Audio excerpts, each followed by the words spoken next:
అమ్మా ఒకసారి నా వైపు చూడండి. ఒకవేళ మనసులో అయ్యా అందరూ వారి పిల్లలకు చాలా ఆస్తి సంపాదించి పెట్టారు, నా పేదరికాన్ని బట్టి నా పిల్లలకు నేను ఏమీ సంపాదించి పెట్టలేకపోయా. పలానా ఆయన వాళ్ళ కొడుకులకు అపార్ట్మెంట్ కొని పెట్టాడట, 3 బెడ్రూమ్ ఫ్లాట్ కొని పెట్టాడట, హైటెక్ సిటీ దగ్గర ఎకరం పొలం కొని పెట్టాడట. వాళ్ళ నాన్న వాళ్ళ కొడుకు కారు గిఫ్ట్గా ఇచ్చాడట. వాళ్ళ తాత కోట్ల రూపాయల ఆస్తి ఇచ్చాడట. ఏంటో నా బ్రతుకులో నా పిల్లలకి నేనేం సంపాదించి పెట్టలేకపోయా, నా పిల్లలకి నేనేమి ఇవ్వలేకపోయా. దేవా, ఈ పేద తండ్రిగా నన్ను ఎందుకు పుట్టించావు? పేద తండ్రిగా నన్ను ఎందుకు మిగిల్చావు? నన్ను కూడా ఆశీర్వదిస్తే అందరి తల్లిదండ్రులు వారి పిల్లలకి ఇచ్చినట్లుగా నా పిల్లలకు కూడా నేను ఏదో ఒకటి ఇవ్వగలిగేవాడిని కదయ్యా.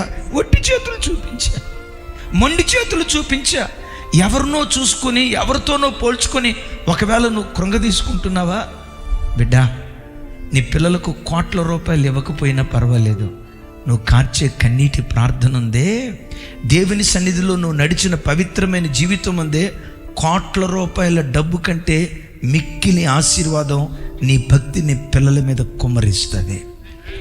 వాళ్ళు ఇచ్చిన ఆస్తిపాస్తులు 1 తరంతో అయిపోతాయి, 2 తరాలతో అయిపోతాయి. భక్తి సంబంధమైన ఆశీర్వాదం 1 తరంతో అయిపోదు, 2 తరాలతో అయిపోదు, అమ్మా 3 తరాలతో అయిపోదు, 4 తరాలతో అయిపోదు. నా దేవుని వాక్యం ఉంటుంది, ఒకడు నా యందు భయభక్తులు కలిగి బ్రతికితే వాని భక్తిని జ్ఞాపకం చేసుకొని 1000 తరాల వరకు పిల్లలను నేను ఆశీర్వదిస్తాను అన్నాడు. తమ్ముడు, ఈ ఒక్క జీవితం నువ్వు దేవుని కొరకు బ్రతికితే, చెడు వ్యసనాల వైపు వెళ్లకుండా, లోకం వైపు వెళ్లకుండా, అపవిత్రత వైపు వెళ్లకుండా, చీకటి కార్యక్రమాల వైపు వెళ్లకుండా, దేవునికి ఆయాసకరమైన జీవితం వైపు వెళ్లకుండా, ఈ ఒక్క జీవితం నువ్వు దేవుని కొరకు జీవిస్తే 1 తరపు దీవెన కాదమ్మా, 1000 తరాల వరకు నీ పిల్లలను గుర్తుకు తెచ్చుకుంటాడు. నేనంట ఆ ఆశీర్వాదం నీ పిల్లల ఒడిలో వేసి నువ్వు చనిపోతే నువ్వు ఎంత ధన్యుడో కదా. ఎవరితోనో పోల్చుకోకు. వాళ్ళ పిల్లలకు ఫ్లాట్లు కొని పెట్టారంటయ్యా, వీళ్ళకి స్థలాలు కొని పెట్టారంటయ్యా, వాళ్ళ కార్లు కొని పెట్టారంటయ్యా, వాళ్ళ పిత్రార్జితమే కోట్ల రూపాయలు ఉందటయ్యా.